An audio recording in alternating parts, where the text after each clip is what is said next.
اس پر کسی کا کنٹرول نہیں چلتا. سورج کو آپ کہیں گے کہ تھوڑا پیچھے ہٹ جا تو ہٹتا نہیں. اگر اس کو ٹھنڈیوں کے دنوں میں بلا لے تو آئے گا نہیں. اس پر کسی کا اختیار نہیں. اس چیلنج کو یہ ہاتھ میں لینا چاہتے ہیں کہ یہ ملک کا یہ حصہ ہمارے ہاتھ میں آئے. دوسری چیز یہ چاہتے ہیں کہ پوری کائنات کے موسموں کا جو پھیر ہے اور رات و دن کا بدلنا ہے یہ ہمارے ہاتھ میں ہو. تیسری جو سب سے بڑی خواہش ان کی ہے، موت و حیات ہمارے ہاتھ میں آئے. اور یہ ملک کے نظام میں ہے اللہ کے. یہ ملک کا نظام ہے اللہ کا، اور اللہ رب العزت نے یہ پاور کسی کو بھی نہیں دیا. کسی کو نہیں دیا.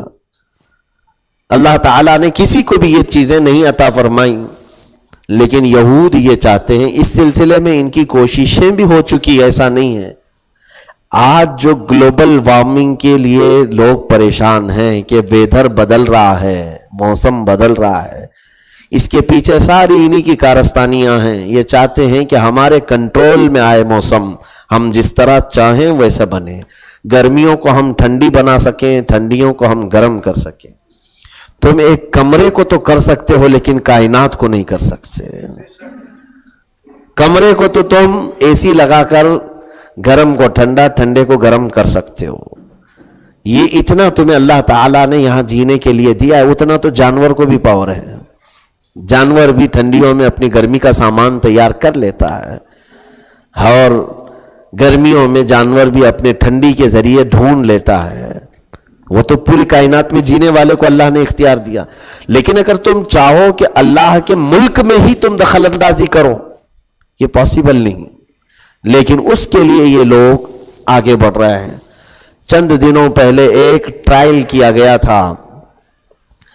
ایک ٹرائل اس طرح سے کہ کچھ بڑے بڑے سائنٹسٹ کو لے کر ایک کیمیکل سے بھرا ہوا ایک بلون جو ہے، اس کا کسی جگہ ایکسپیریمنٹ ہوا ہے جس کو اڑایا گیا آسمان میں. تو اوزون لیئر جو ہے، یعنی ہمارے زمین اور آسمان کے بیچ میں ایک خط ہے جہاں سے ہر چیز چھن کر کے ہمارے پاس آتی. سورج کی گرمی ہو یا ٹھنڈی ہو یا بارشیں ہوں، یہ اوزون لیئر ہے، ایک لیئر ہے، ایک پرت ہے. تو کچھ سائنٹسٹ اس پر تجربہ کیے کہ وہ کیمیکل جو ہے انہوں نے ایک بلون کی شکل میں اس کو اڑایا، اور وہ آسمان میں جا کر وہ گیس جو ہے وہ اوزون لیئر پر جم گئی. تو وہ دھواں یا کیمیکل جو بھی جمع، جس کی وجہ سے وہ جتنا خطہ اثر انداز ہوا وہاں دن میں اندھیرا چھا گیا، اور سخت گرمی کے دن بھی وہاں پر اس علاقے میں اتنا ٹھنڈی ہو گئی، اتنی ٹھنڈی ہو گئی.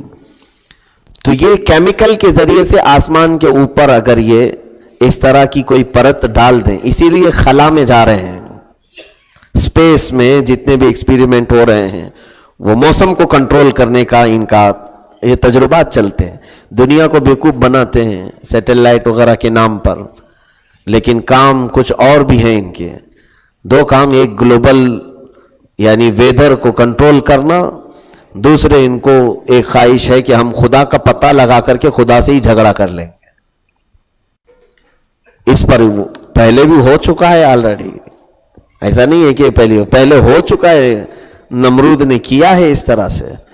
اس نے پوری دنیا والوں کو جمع کر لیا تھا اللہ سے لڑنے کے لیے، اور بلڈنگ بنا رہا تھا بہت لمبی کہ اس پر چڑھ کر کے میں خدا کو گرا دوں گا. معاذ اللہ. یہودیوں کی کتابوں میں اگر آپ دیکھیں گے تو لکھا ہوا ہے حضرت اسحاق علیہ السلام، جو بنی اسرائیل کے یعنی جتنے یہودی ہیں یہ سب حضرت اسحاق علیہ السلام کو مانتے ہیں، کیونکہ اسحاق علیہ السلام ابراہیم علیہ السلام کے بیٹے ہیں، اسماعیل علیہ السلام کے سگے بھائی ہیں. تو یہ ان کا عقیدہ یہ کہ اسحاق علیہ السلام اللہ سے جھگڑا کرتے تھے، کبھی وہ خدا کو گرا دیتے تھے، کبھی خدا ان کو گرا دیتا تھا. یہ یہودیوں کی کتابوں میں ہے. تو اسی سے ان کو شہ ملی ہے کہ شاید اس کو کبھی گرایا جا سکتا ہے. معاذ اللہ رب العالمین. اور ان کا صرف اور صرف یہی ان کی خواہش یہ ہے کہ اگر اس کو گرائے تو ساری چیزوں پر قبضہ ہمارا ہو. ساری چیزوں پر ہمارا قبضہ ہو جائے گا.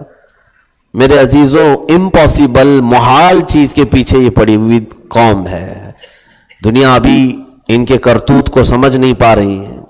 سنیے، 3 چیزوں پر ان کو کنٹرول حاصل کرنا ہے، ایک سورج کو اور موسموں کو اور موت پر. مرنا اس میں سے کوئی نہیں چاہتا. یہ چاہتے ہیں کہ ہم 1000 سال جئیں اور ہر دن کے 1000 سال ہوں. یہ مشہور ہے نا، جو کسی کے ہیپی برتھ ڈے پر مبارکبادی دیتے ہیں، یہ طریقہ یہودیوں سے ہی آیا ہوا ہے. تم جیو 1000 سال، ہر دن کے ہوں 1000 سال. یہ اس طرح سے تفسیر میں فرمایا بزرگوں نے کہ یہودیوں کا سلام ہی یہ ہے 1000 سال. وہ ایک دوسرے کو سلام بھی کرتے ہیں تو یوں کہتے ہیں 1000 سال جیو. جینے کے بہت حریص ہیں یہ. اللہ قرآن میں فرماتا ہے وَمَا هُوَ بِمُزَحْزِحِهِ مِنَ الْعَذَابِ أَن يُعَمَّرَ. تم بہت لمبی عمر بھی جی لو گے تو عذاب سے تو نہیں بچ پاؤ گے. عذاب سے نہیں بچ پاؤ گے. لے لو 1,00,000 سال جی لو، آنا تو ہے. اللہ فرماتا ہے الینا ترجعون، ہماری طرف تم لوٹائے جاؤ گے. اب یہ 3 چیزیں حاصل کرنے کے، یہ چیلنج کو حاصل توڑنے کے لیے پوری ایڑی چوٹی کا زور لگا رہے ہیں. اس کا اثر کیا ہوگا جانتے ہیں میرے عزیزوں؟ یہ لوگ آج دیکھیں، میں آپ کو بتاؤں کہ ہمارے ہندوستان کے قانون کے ساتھ چھیڑ چھاڑ ہو رہی ہے تو پورے لوگ سڑکوں پہ ہیں. کیوں؟ ڈر ہے نا سب کو کہ اگر یہ سمویدھان اور قوانین کے خلاف ان کو اس طرح کی دادا گیری کرنے دے دیا جائے تو پھر آگے ہمارا یہ جینا دشوار کر دیں گے. سیم یہی چیز جب کائنات کے معاملات میں کوئی چھیڑ چھاڑ کر رہا ہے تو اس کے خلاف بھی آواز اٹھانی چاہیے، بولنا چاہیے کہ تم کیا کر رہے ہو، یہ کون سے ایکسپیریمنٹ کر رہے ہو، کون سے تجربات کر رہے ہو. ہوگا کیا اگر یہ سورج کی روشنی کو ختم کرنے کی بات کریں گے؟ جانتے ہیں سورج کی روشنی پوری کائنات کے لیے کتنی اہم ہے. سورج کی روشنی اگر نہ ہو تو زمین کوئی سبزہ ہی نہیں اگائے گی، کوئی سبزہ نہیں اگے گا. جتنے کوپل پودے نکلتے ہیں ان کو سورج کی روشنی کی ضرورت ہوتی ہے تبھی وہ بڑھتے ہیں. سورج کی دھوپ ان کے اندر طاقت پیدا کرتی ہے، فصل لاتی. اور صرف اتنا ہی نہیں، ہمارے اور آپ کے لیے بھی سورج کی روشنی وٹامن ڈی کا کام کرتی. وٹامن ڈی ملتا کہاں سے ہے؟ ہمارے بونز کے لیے، ہڈیوں کے لیے جس وٹامن کی ضرورت ہوتی ہے وہ کھانے پینے سے نہیں، یہ سورج کی روشنی سے ملتی ہے. اسی لیے حکیموں نے فرمایا کہ چھوٹے بچوں کو صبح چاشت کے وقت کی دھوپ کے سامنے سلاؤ، ان کی ہڈیاں مضبوط ہوتی ہیں. اور اگر یہ تجربہ کر کے دیکھ لینا آپ، کچھ لوگوں کو ٹھنڈیوں کے کچھ درد، جیسے کمر کے درد، ادھر ادھر کے جوڑوں کے جو درد ہیں، ہڈیوں کے درد، اگر صبح چاشت کے وقت کی دھوپ میں وہ حصہ وہ سورج کے سامنے رکھیں، انشاءاللہ اسے صحت یابی ہو جائے گی. کیونکہ یہ قدرتی چیز ہے، نیچرل ہے.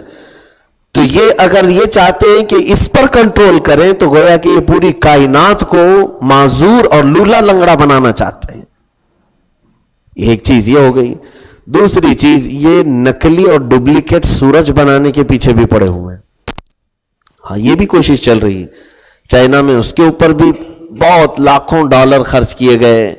بڑے پیمانے کا الیکٹریسٹی سے تیار کیا ہوا ایک بلون کہ وہ کتنی روشنی دے سکتا ہے. تمہیں اگر ویسا سورج بنانا ہو تو 1 کروڑ سورج بھی اس سورج کا مقابلہ نہیں کر پائیں جو رب ذوالجلال کا بنایا ہوا ہے. اس تک نہیں پہنچ سکتے ہیں. اس کے علاوہ موسموں کو کنٹرول کرنے کے لیے یہ کیمیکل کے ذریعے کوشش کرنا، اور موت پر کنٹرول کرنے کے لیے انہوں نے کیا کیا چیزیں ڈھونڈی، ہر طرح کے تجربات کر لیے. یہ مرے ہوئے لوگوں کے دل، آنکھیں کیوں ڈونیٹ کرواتے ہیں؟ ان کے دماغ میں یہ بھی ہے کہ شاید یہ کسی اور کو ڈالیں تو پھر یہ دھڑکنا شروع کرے تو اس کی زندگی اور لمبی ہو جائے. ایک بات یاد رکھ لیں، اسلام میں اس طرح کا کوئی ڈونیٹ جائز نہیں. آئی ڈونیٹ، کڈنی ڈونیٹ، یا پھر اپنا ہارٹ ڈونیٹ، یہ تم ہوتے کون ہو ڈونیٹ کرنے کی؟ تمہارے جسم کا کوئی حصہ تمہارا ہے ہی نہیں، سب اللہ کا ہے. ہم اگر مالک ہوں، میں اپنی چادر اٹھا کے دے دوں، ٹھیک ہے، میری تھی میں نے دے دیا، اور بغل والے کی کھینچ کر کے میں خیرات کروں، یہ جائز ہے؟ بالکل جائز نہیں ہے. کہ کسی دوسرے کے مال میں تصرف کیسے کر سکتے ہو آپ پورے جسم کے خود مالک نہیں، اسی لیے اسلام میں سوسائڈ بھی جائز نہیں ہے. خود سے تم مرنا چاہو گے تو نہیں مر سکتے. کیوں؟ جان تمہاری اپنی نہیں ہے، یہ اللہ کی ہے. اللہ جب چاہے گا تم سے لے لے گا واپس. اسی لیے ہم اپنے پارٹس بھی جسم کے کسی کو ڈونیٹ نہیں کر سکتے. ہاں رہی بات بلڈ ڈونیٹ کرنے کی، خون، وہ ایسی ہے کہ جب ضرورت مند کوئی سامنے ہو تو اس کو ہم نے ٹرانسفر کر دیا، یہ جائز، اسلام میں اس کی اجازت دی گئی. لیکن جو بلڈ بینک لے کر کے گھومتے ہیں کہ سب کا خون چوس کر کے ایک جگہ بینک میں جمع کرنا چاہتے ہیں، وہ نہیں، ہمارے ہاں اس کی اجازت نہیں. یعنی پہلے ہی سے کوئی مرنے والا ہو تو آپ گھر میں پہلے جنازہ لا کے رکھ لیں گے، دادا جی اگلے سال مرنے والے ہیں، آج ہی جنازہ تیار کر لو، ایسا تو نہیں ہوتا. تو یہ جو آن دا اسپاٹ جس کو ضرورت پڑی ہم اپنا خون دے سکتے ہیں، یہ اسلام میں اس کی اجازت ہے. لیکن پہلے سے کہیں پر بھی جا کر کے اپنا خون پیش کر دینا، اس کی اجازت فقہاء اکرام نے نہیں دی ہے. بہرحال میں یہ کہہ رہا ہوں کہ موت پر کنٹرول کے لیے ہر ممکن کوشش کی جائے. نہیں کلوننگ کر رہے ہیں آج. کلوننگ کیا ہے؟ کلوننگ کا مطلب یہ ہے کہ ڈپلیکیٹ انسان بنانے کی کوشش کی جا رہی ہے، سیم ٹو سیم انسان کی طرح دوسرا بنے. اور وہ کیسے؟ کسی بکری کے پیٹ میں، کسی کتیا کے پیٹ میں، کہیں الگ سے کوئی الگ جگہ رکھ کر کے نطفہ ڈال کر کے اس میں الگ سے ایک مصنوعی آرٹیفیشل انسان پیدا کرنے کی کوشش کی جا رہی ہے. اب اللہ عالم ان لوگوں کا چیلنج ہے، ان کا دعویٰ ہے، یہ ابھی لیگل نہیں ہے، انلیگل طریقے سے. ان کا کہنا یہ ہے کہ ہم نے بہت ساری کلوننگ سے دوسرے انسان بنا لیے، لیکن آنکھوں کے سامنے تو ہمارے نہیں ہے. بعض محققین جو بعض لوگ ریسرچ کر رہے ہیں وہ کہہ رہے ہیں کہ کلوننگ کے ذریعے سے انہوں نے ایک دوسرا انسان بھی بنایا، لیکن میرا رجحان یہ کہتا ہے کہ قیامت تک ممکن نہیں ہے. کیونکہ قرآن میں اللہ نے فرمایا لَن يَخْلُقُوا ذُبَابًا وَلَوِ اجْتَمَعُوا لَهُ، کہ تم پورے کے پورے بھی اگر جمع ہو جاؤ تو ایک مکھی نہیں پیدا کر سکتے. جب رب تعالیٰ نے مکھی کے متعلق فرما دیا تو پھر انسان بہت بڑی چیز ہے. انسان ایسے عجائبات کا مرکز ہے کہ انسان پر جو تجربہ کرے اسے اللہ کی معرفت حاصل ہو جائے گی. اسی لیے امام اعظم ابو حنیفہ رضی اللہ تعالیٰ عنہ نے فرمایا من عرف نفسہ فقد عرف ربہ، جس نے اپنے آپ کی حقیقت کو پہچان لیا وہ اپنے رب کو پہچان لے گا. یہ معرفت یہاں سے حاصل ہو سکے. انسان عجائبات کا گھر ہے، اس کے اندر جو اللہ رب العزت نے چیزیں رکھی ہیں وہ کسی دوسری مخلوق میں ہے ہی نہیں. ہمارے سر سے لے کر پیر کے ناخن تک جو ہمیں نسوں میں رکھا گیا، باندھا گیا، تو بعض لوگوں نے کہا کہ اگر ہماری نسیں کھول دی جائیں تو کئی ہزار کلومیٹر تک خالی تمہاری نسیں بچھائی جائیں گی، جس کو گن نہیں سکتے، لا تعداد.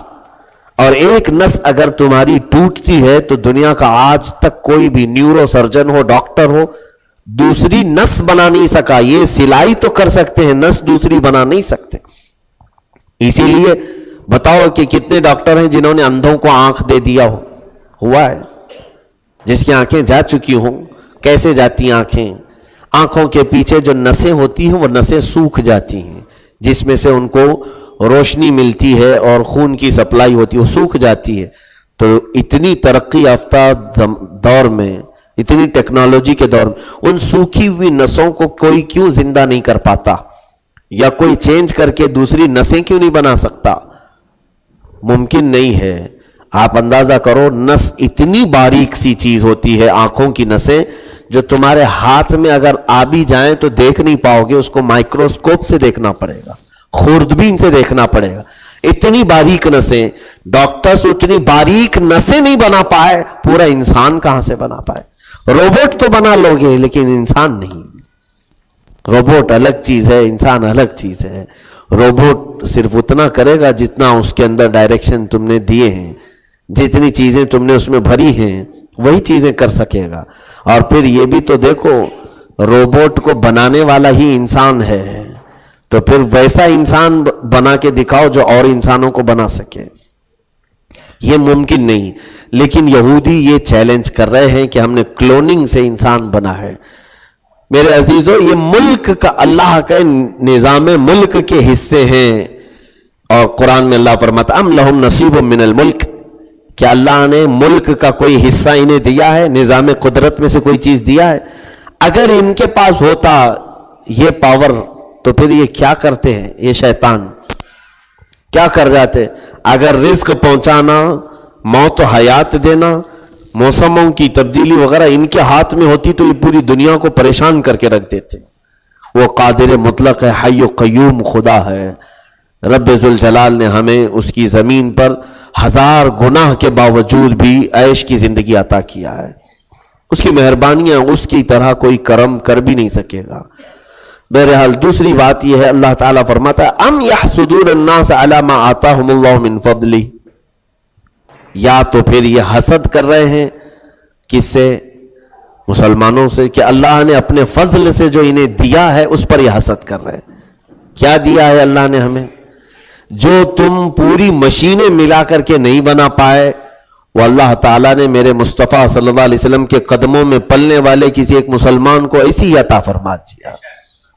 تم یہ چاہ رہے ہو کہ تم پوری دنیا پر کنٹرول حاصل کر لو، ملک کے نظام میں کچھ حصہ تمہارا ہو جائے، تم نہیں کر سکے۔ ہزاروں، لاکھوں، اربوں خرچہ کر کے پہنچ نہیں پائے، لیکن گدڑی پہنے ہوئے میرے مصطفیٰ صلی اللہ علیہ وسلم کے غلاموں کا حال یہ ہے کہ اگر وہ سورج سے کہہ دیں تو وہ رک جائے۔ اللہ کے حبیب کے غلاموں کا یہ حال ہے۔ میرے مصطفیٰ کریم صلی اللہ علیہ وسلم نے ڈوبے ہوئے سورج کو پلٹایا، چمکتے ہوئے چاند کو اشارہ فرمایا تو شک ہو گیا، حالانکہ وہ سب اللہ کے ملک کا حصہ ہے۔ رب تبارک و تعالیٰ نے اپنے محبوبوں کو یہ قوت عطا فرمائی یہ بتانے کے لیے کہ تم مجھ سے جھگڑا کر کے وہ چیز حاصل نہیں کر پاؤ گے، محبت کرو تو اللہ محبت میں خیرات عطا کرے گا۔ رب تعالیٰ سے محبت کرو، اور اسی لیے اقبال نے کہا کہ محمد سے وفا تو نے تو ہم تیرے ہیں۔ اللہ فرما رہا ہے، اللہ کا یہ فرمان ہے، یہ اس کی ترجمانی کر رہے ہیں اقبال شعر میں، کہ محمد سے وفا تو نے تو ہم تیرے ہیں۔ اللہ فرما رہا ہے میں تیرا ہو جاؤں گا۔ ارے یہ جہاں چیز ہے کیا، لوح و قلم تیرے ہیں، کائنات پر تیری سطوت بٹھا دی جائے گی۔ حتیٰ کہ سیدنا غوث العظم دستگیر رضی اللہ تعالیٰ عنہ بہت ساری کرامات ہیں آپ کی، اس میں سے مردوں کا زندہ کرنا کیسے؟ اللہ کا نظام ہے یہ، جسے چاہے وہ زندہ کرے، لیکن اپنے محبوبوں کو دیا اس لیے کہ وہ اللہ کی محبت میں فنا ہوئے ہیں۔ اللہ کی محبت، ان کا کام اللہ کا ہی کام ہے، کیونکہ قرآن میں اللہ فرماتا ہے صحابہ نے جو جنگ بدر میں تیریں چلائی تھیں، رب تعالیٰ فرماتا ہے وَمَا رَمَيْتَ إِذْ رَمَيْتَ وَلَكِنَّ اللَّهَ رَمَا، تیر جب چلا رہے تھے تم نہیں چلا رہے تھے، تیروں کو اللہ نے چلایا ہے۔ تو کبھی اس کے محبوبوں کا کام جو ہے اللہ اپنی طرف منسوب فرماتا ہے، وہ ہمارا ہی کام ہے۔ میرے عزیزو، اللہ نے جو ایمان والوں کو نعمت دی ہے، اس نعمت کے وہ حاسد ہیں، حسد کرتے ہیں، اور یہ حسد میں ہی جلتے رہ جائیں گے۔ اسی طرح کی ایک بات ایک بڑے مفکر نے لکھی تھی، شاید میں نے آپ کو اس سے قبل بھی شیئر کیا ہو اس بات کو۔ ایک بڑا ماڈرن کلچر کا آدمی، بہت تہذیب تمدن کی بات کرنے والا، امریکہ کا دل دادا، مغربی تہذیب کا سائنٹسٹ، گنبد خضرا کے پاس کھڑے ہو کر باتیں کرنے لگا، کہنے لگا کہ اے گنبد خضرا، ہم مسلمان ہیں، تو نے کہا ہے کہ ہم کامیاب ہیں، کہاں کامیاب ہیں ہم؟ آج تو پوری دنیا میں ہم لٹ رہے ہیں، مارے جا رہے ہیں، کیا کامیابی اسی کو کہتے ہیں؟ ہم تو روٹی کپڑا اور چھوٹی چھوٹی چیزوں کے لیے مارے جاتے ہیں، ہماری مسجدیں، معبدیں، خانقاہیں برباد ہوتی جا رہی، ہم کامیاب ہیں؟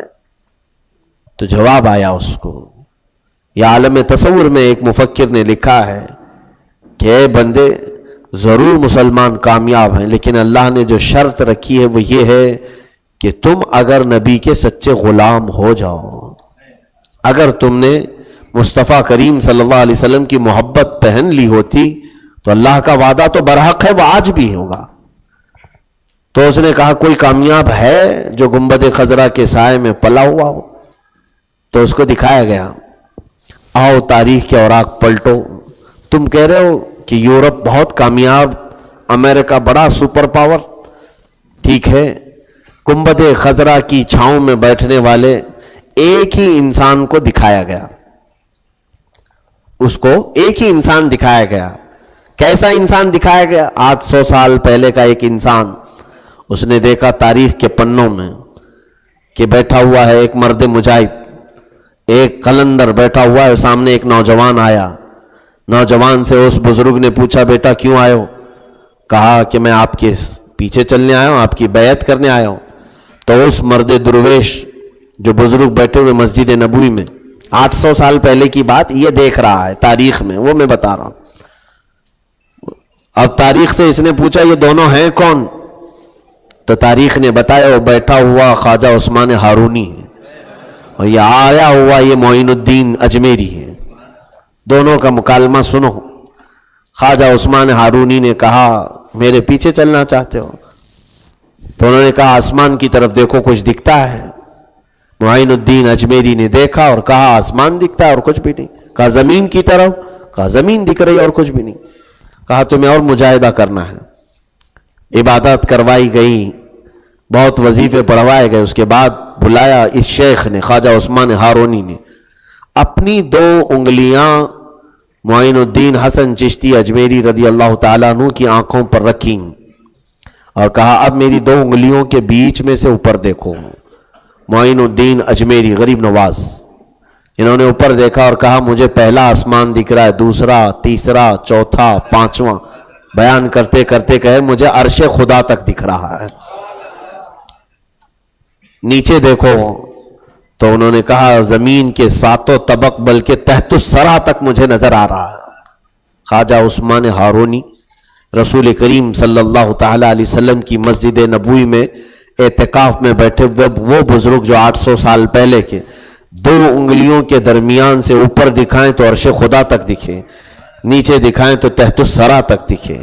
تاریخ نے پھر اس مفکر کو کہا, اسی ماڈرن آدمی کو کہا بس کر, گنبد خضرا کے چھاؤں میں پلنے والے کامیاب انسان کو تو پوچھ رہا تھا, میں نے تو ایک ہی تجھے مثال دی ہے. جا اپنی ترقی یافتہ دنیا میں سے ڈھونڈ کر ایک ایسا آدمی لا جس کی انگلیوں کے بیچ میں سے دیکھے تو عرش خدا دکھے, نیچے دیکھے تو تحت الثری دکھے. کہاں جاتا, پوری خاک چھان کر کیا ہے. اور اس نے عرض کیا ہمارے ہاں تو پیٹروٹ میزائل بہت ہیں, اڑنے والے پلین تو بہت ہیں, چاند پر کمندیں تو ڈال لیا, لیکن انسان ایسا تو ہمارے پاس نہیں ملتا. مشینیں بہت بڑی بڑی ہیں, انسان ایسا نہیں ہے. تب گنبد خضرا نے کہا دنیا مشینیں بنا سکتی ہے اور گنبد خضرا انسان بناتا ہے. انسان کا مطلب انسان کامل کی طرف اشارہ ہے کہ یہاں کے تربیت یافتہ ہونا ہو تو پیچھے چلنا ہوگا. میرے عزیزو, یہ جو اللہ نے نعمت عطا کی ہے غلامان محمد کو صلی اللہ علیہ وسلم کو, ایمان کی قوت, ایمان کی طاقت, آج بھی میں آپ کو کہہ رہا ہوں ہم نہتے ہیں, پوری طرح سے نہتے ہیں. ہمارے پاس نہ کوئی ٹریننگ یافتہ کوئی تنظیم ہے, ہمارے پاس نہ کوئی ہتھیاروں والا سلسلہ ہے, کچھ بھی نہیں, ہم نہتے ہیں بالکل. اس کے باوجود اللہ رب العزت نے ان پورے ہتھیاروں سے لیس ظالموں کے سامنے بھی ہمیں ایسے رکھا ہے جیسے زبان 32 دانتوں کے بیچ میں صحیح سلامت رہتی ہے. زبان بڑی نرم ہے, اگر اس کو قطر دیا جائے تو کٹ جائے. 32 دانتوں کے بیچ میں تنہا رہتی ہے, لیکن کبھی کسی سے کٹتی نہیں, اتفاق کبھی ہو جائے غلطی سے. اور اللہ رب العزت نے ہمیں ہتھیاروں سے لیس کافروں اور ظالموں کے بیچ میں ویسے ہی رکھا ہے جیسے زبان کو دانتوں کے بیچ میں رکھا ہے. میرے عزیزو, یہی جو نعمت ہے اللہ کی جو ہمارے ساتھ ہے, اس کے وہ حاسد ہیں یہود و نصارہ. یہودی کہتے ہیں پوری دنیا مل کر کے ہم پلان بناتے, منصوبے بناتے ہیں, ان کو ڈسٹرائے کرنا ہے, ان کو ختم کرنا ہے. پھر یہ نہ جانے کیسے جمع ہوتے ہیں. ہلاکو آیا ختم کیا, چنگیز آیا ختم کیا, قتل عام, لاکھوں کے قتل. لیکن پھر اسلام کی فطرت میں قدرت نے وہ لچک دی ہے, جتنا ہی دباؤ گے اتنا ہی وہ ابھرے گا, اتنا ہی ابھرتا ہے. اس نعمت کاملہ سے وہ حسد کرتے ہیں. اللہ رب العزت فرماتا ہے اپنے فضل سے اللہ نے ان کو یہ نعمت عطا کی. میرے عزیزو, یہاں پر رک کر کے میں صرف اتنی بات کہوں گا, حسد ایک ایسی بلا ہے. اللہ کے حبیب صلی اللہ علیہ وسلم نے فرمایا الحسد یأکل الحسنات کما تأکل النار الحطب. حسد